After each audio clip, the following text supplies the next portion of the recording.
A 95-year-old man spent an entire week alone inside his own home with his dead wife's body nearby, and investigators believe he never even knew she was gone. That single detail is why the story stopped being simple celebrity news and became one of the most quietly devastating true stories of the year. The kind of detail that, once you understand the full timeline, is almost impossible to stop thinking about. On February 26th, police and emergency workers arrived at a large private estate on the outskirts of Santa Fe, New Mexico, expecting nothing more than a routine welfare check on two elderly, well-known residents. What they found instead was the beginning of a mystery that would take investigators, forensic pathologists, and a medical examiner's office more than a month to fully untangle. Inside the home, they discovered the bodies of legendary actor Gene Hackman, his wife Betsy Arakawa, and one of their dogs. A second dog was found deceased inside a crate nearby. A third dog was still alive, wandering the property. For the first several days, almost nothing about the case made sense. There was no forced entry, no sign of a struggle, and yet here was one of the most respected actors in Hollywood history. A two-time Academy Award winner known for decades of iconic performances, found dead alongside his wife under circumstances nobody could immediately explain. Naturally, speculation exploded. Foul play, poisoning, some kind of cover-up. When a story this strange involves someone this famous, the internet doesn't wait patiently for facts. It fills in the blanks itself, and in this case, it filled them in with theories far darker than what investigators would eventually confirm. To understand why this case drew so much attention, it helps to remember who Gene Hackman was to American audiences.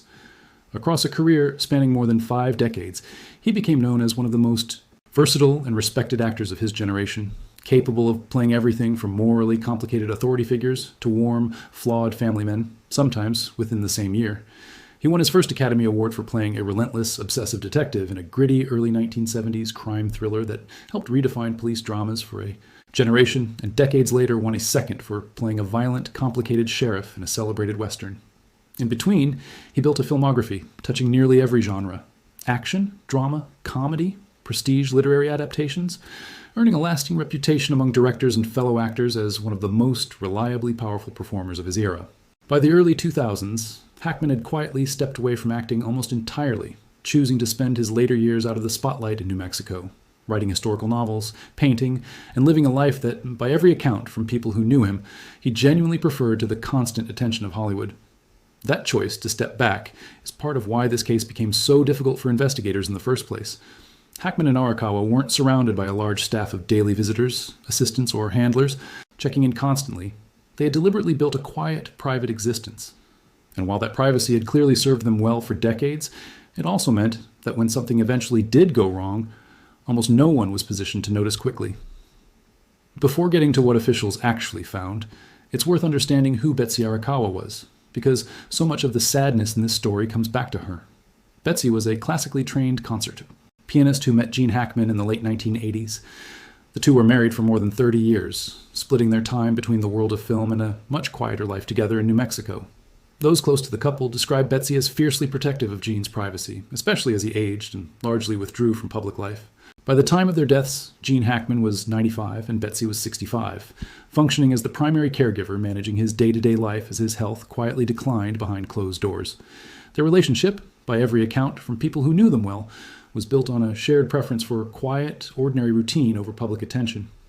Neighbors and acquaintances in Santa Fe often describe the couple as friendly but private, the kind of people who preferred a quiet morning walk or an afternoon at the piano over any public event or interview. Betsy had continued performing music occasionally over the years, and those who knew her spoke of her warmth and her patient devotion to Gene as his health began to change. That patience, the quiet daily commitment to caring for her husband without outside help, is exactly what makes the final chapter of their story so difficult to sit with.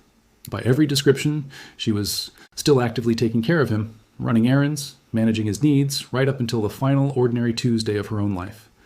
Betsy's role as his caregiver ends up being the emotional center of the entire case, because what investigators eventually uncovered wasn't a crime. It was something far more heartbreaking, a sequence of events revealing exactly how alone Gene Hackman truly was in his final days, despite a life surrounded by fame, wealth, and public admiration. Let's walk through what investigators actually pieced together, because the real timeline, built from emails, phone records, pharmacy visits, a veterinary appointment, and even data pulled from Gene Hackman's own pacemaker, is honestly more chilling than any fictional theory could be. The last confirmed day Betsy Arakawa was seen alive and active was February 11th. That morning, she exchanged emails with her massage therapist. In the afternoon, she ran a series of ordinary errands around Santa Fe, a grocery store, a pharmacy, a pet food store. Investigators later confirmed she entered the gated community where the couple lived at 5:15 that evening. After that moment, there's no further trace of her. No more emails, no more calls, no more errands. Investigators now believe that February 11th, an entirely ordinary Tuesday, was the day Betsy Arakawa died. The cause, once forensic pathologists identified it, surprised almost everyone following the case. Betsy hadn't been poisoned, and she hadn't suffered any trauma. She died from hantavirus pulmonary syndrome, an extremely rare but serious respiratory illness caused by exposure to the droppings, urine, or saliva of infected rodents. It typically begins with flu-like symptoms, fatigue, fever, muscle aches, before rapidly progressing into severe breathing difficulty. Investigators later discovered that in the days leading up to her death, Betsy had been searching online for information about flu-like symptoms and breathing techniques, evidence she was likely feeling increasingly unwell and trying quietly and privately to understand what was happening to her own body. To put the rarity of this illness in perspective, health officials noted that over a nearly 30-year period, New Mexico recorded only a little over 100 confirmed hantavirus cases in total, with roughly half proving fatal. It's not a disease doctors regularly encounter, and its early flu-like symptoms make it notoriously difficult to recognize in time, even for someone actively searching for answers about what's happening to their own body, exactly as records suggest Betsy was doing in her final days. A state public health veterinarian who reviewed the property later described the risk of exposure from inside the couple's actual living space as low, since the rodent activity investigators found was concentrated in separate structures on the property rather than the home itself, which only deepens the tragic randomness of how Betsy likely came into contact with the virus. Health officials who later inspected the property found part of the explanation. While the main living areas showed no significant signs of rodent activity, other structures scattered across the estate, additional buildings, storage areas, outbuildings common on a large rural property, showed dead rodents, droppings, and nests. Hantavirus isn't contagious between people. It comes specifically from contact with contaminated rodent waste or dust, something a person can be exposed to simply by cleaning, entering, or spending time in a space where infected rodents have been present, often without ever realizing the danger at the time. Here's where the story becomes almost unbearably sad, and it centers entirely on Gene Hackman. Investigators determined that after February 11th, Hackman was alone in that house. Not alone as in temporarily by himself for a day or two, but alone for an entire week, living inside the same home as his wife's body, without any outside help, without visitors, and seemingly without any understanding of what had actually happened to her. Hackman had been living with Alzheimer's disease for years, and autopsy findings confirmed his condition had progressed to an advanced stage. According to the medical examiner who eventually spoke publicly about the case, it's entirely possible, even likely, that Hackman did not comprehend that his wife had died. Betsy had functioned as his primary caregiver, quietly managing medications, meals, and daily routines that allowed him to keep living at home rather than in a care facility. Once she was gone, there was no one left to step into that role, and nothing suggests Hackman was able to recognize the situation clearly enough to call for help himself. This is the part of the case that continues to resonate with people long after the headlines faded, and it connects to something far bigger than one famous couple. Advanced Alzheimer's disease doesn't just affect memory. In its later stages, it can strip away a person's ability to recognize danger, understand time passing, or notice that something in their immediate environment has fundamentally changed. Caregivers, particularly spouses, often become so deeply embedded in a patient's daily rhythm that their absence doesn't register the way it would for someone without cognitive impairment. Medical experts who commented on the case afterward noted that this precise scenario, an elderly patient with advanced dementia suddenly left without their caregiver, represents one of the most under-discussed risks facing aging couples, especially those living independently and privately, far from regular outside contact or scheduled in-home care. Geriatric health specialists asked about the case in the following weeks pointed out that situations like this, while rarely discussed publicly, aren't actually as uncommon as people might assume among elderly couples, where one spouse quietly serves as an informal, undocumented caregiver for the other over many years. Because Betsy wasn't a licensed medical professional and the couple didn't have scheduled in-home nursing visits, there was no built-in safety mechanism. No check-in call, no daily visit, no external party, whose job it was to notice when something had gone wrong. Their privacy, the very thing that had protected their peaceful life together for so many years, ultimately became the reason nobody realized anything was wrong until it was far too late for either of them. Using data pulled directly from Hackman's pacemaker, investigators traced his own heart activity in the days that followed. Cardiac activity was recorded as late as February 17th. The final recorded activity, an abnormal heart rhythm known as atrial fibrillation, appeared on February 18th. Investigators believe this was the day Gene Hackman died alone, roughly a week after his wife. The official cause of Hackman's death was listed as hypertensive and atherosclerotic cardiovascular disease, essentially advanced heart, disease worsened by high blood pressure and hardened arteries, with his advanced Alzheimer's listed as a significant contributing factor. His autopsy noted he likely hadn't eaten for an extended period before he died, though he wasn't found to be dehydrated. He tested negative for hantavirus himself. This wasn't a shared illness, two entirely separate medical conditions, one rare and rodent-borne, one common and cardiovascular, converging within the same house in the same week. The reason nobody discovered either death for so long comes down to something painfully simple. They lived a private life, deliberately shielded from public attention, on a large, secluded property where days could pass without a single outside visitor noticing anything was wrong. Their bodies weren't discovered until February 26th, roughly 2 weeks after Betsy died, and about 8 days after Gene passed. A security company employee arriving to conduct a routine check after the couple failed to respond to scheduled contact first alerted authorities. Body camera footage later released from that initial response shows officers and emergency workers moving cautiously through the property, unsure at first what they were walking into, describing an unusually large and quiet estate before making the discovery inside.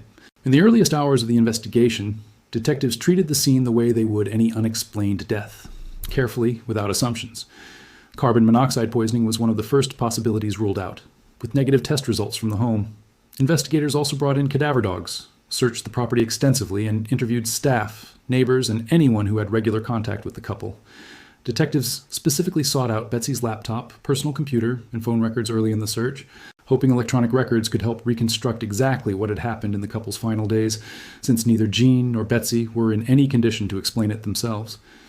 The local sheriff overseeing the case held multiple press briefings in the following weeks, publicly acknowledging how unusual and difficult the investigation had genuinely been for his team.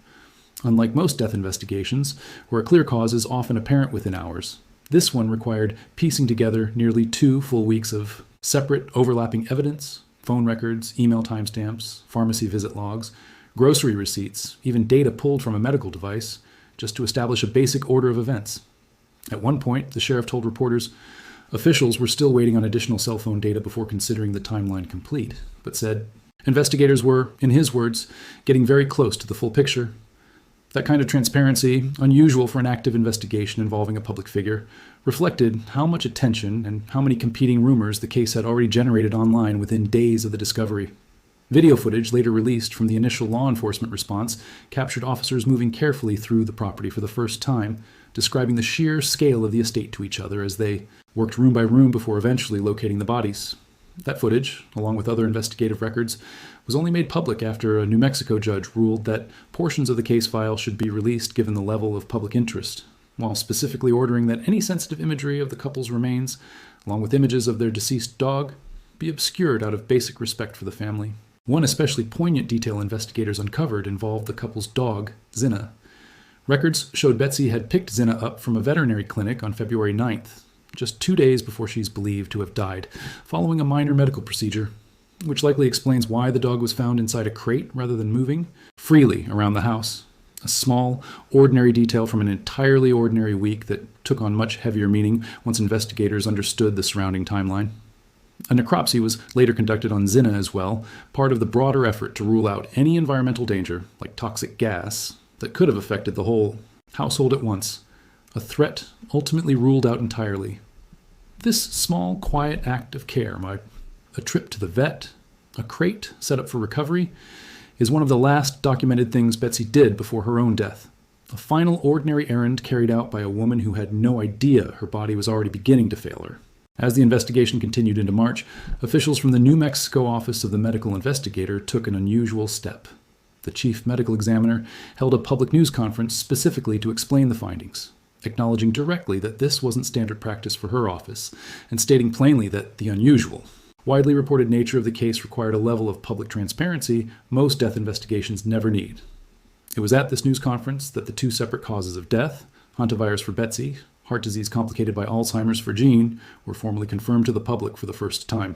In the following weeks, additional investigative records were gradually released, following a judge's ruling that case files, with sensitive images obscured out of respect for the family, should be made available given the intense and sustained public interest. These records included detailed toxicology reports confirming neither Gene nor Betsy had any alcohol, illegal drugs, or unusual toxins in their systems. Betsy's report noted only trace amounts of caffeine. Investigators also released portions of her internet search history. From her final days, the same searches about flu-like symptoms and breathing exercises mentioned earlier, offering a quiet, painful window into what may have been going through her mind as she began feeling unwell without yet understanding why. Reporters who reviewed those records noted how ordinary and mundane most of the couple's final days actually appeared on paper. Grocery runs, pharmacy visits, emails about scheduling, the kind of small daily tasks that make up any normal week, right up until the point where Betsy's digital trail simply stops. What makes this case linger in people's minds even now isn't any hidden conspiracy. It's the sheer, quiet tragedy of how ordinary the entire sequence of events actually was. A woman runs errands on a Tuesday afternoon. She comes home. Within hours or days, she falls ill from something almost nobody sees coming, a disease so rare that New Mexico recorded only a little over 100 cases across nearly 3 decades of tracking. She dies quietly at home, and the one person who might have noticed something was wrong, the one person capable of calling for help, was a 95-year-old man in the advanced stages of a disease that had already begun taking away his ability to understand the world clearly around him. It's a sobering thought that fame, fortune, and decades of public admiration offered no real protection once illness quietly entered their private world. There was no forced entry, because nobody broke in. There was no struggle, because there was no attacker. There was no elaborate cover-up, because there was nothing being covered up. Only 2 people, deeply private by choice, living far enough from regular outside contact that an entire tragic week could pass unnoticed by anyone on the outside.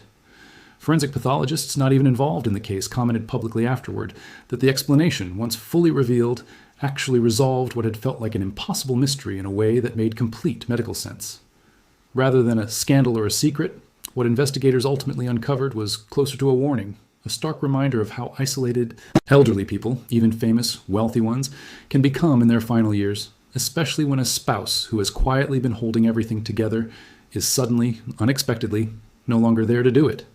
Gene Hackman spent decades building one of the most respected acting careers in American film history, remembered for his intensity, his range, and performances that shaped entire generations of moviegoers. Betsy Arakawa spent much of her adult life playing piano and later devoted years to caring for her husband as his health slowly declined, largely out of the public eye by her own choice. In the end, the story that captured global headlines for weeks wasn't about fame at all. It was about 2 people, married for more than 3 decades, who died within days of each other under circumstances that were tragic, medically explainable, and ultimately deeply human. In the days following the medical examiner's announcement, tributes poured in from across the entertainment industry, from directors who had worked with Hackman decades earlier, from fellow actors who described him as one of the most demanding and respected performers they'd ever shared a set with, and from film historians who noted that his career had helped define an entire era of American cinema through the 1970s and well beyond. Many of those tributes focused not just on his body of work, but on the quiet, deliberate way he'd chosen to spend his final years, away from cameras and interviews, focused instead on writing, painting, and a private life with Betsy. He clearly valued more than continued fame. Friends who spoke to reporters afterward consistently described the couple as devoted to one another, private by nature and genuinely happy in the quiet, secluded life they deliberately built together in New Mexico, which made the manner of their deaths quiet, unnoticed, separated only by days, feel even more painful to those who knew them personally. The investigation into their deaths is now formally closed, with both causes officially confirmed as natural. No criminal charges were filed, no foul play was ever found. What remains is simply the timeline, itself quietly devastating in its ordinariness, a reminder that even behind gated walls and decades of Hollywood fame, illness, isolation, and the slow fading of memory can still find their way in, exactly as they can in any home anywhere. There's something worth sitting with here beyond the specifics of this one case. Millions of families around the world are quietly living through some version of what happened inside that house in Santa Fe. An aging spouse caring for a partner with dementia, largely alone, without formal support, without regular outside check-ins, trusting things will simply keep working the way they always have until suddenly, without warning, they don't. Public health experts who spoke about the case afterward used it as an opportunity to encourage families in similar situations to build in outside support systems wherever possible. Regular visits from relatives, scheduled calls, professional in-home care, specifically so a single point of failure never has the chance to become a tragedy this severe and this permanent for an entire family left behind. It's a difficult, uncomfortable lesson, but one that quietly emerged from one of the most talked about celebrity deaths in recent memory.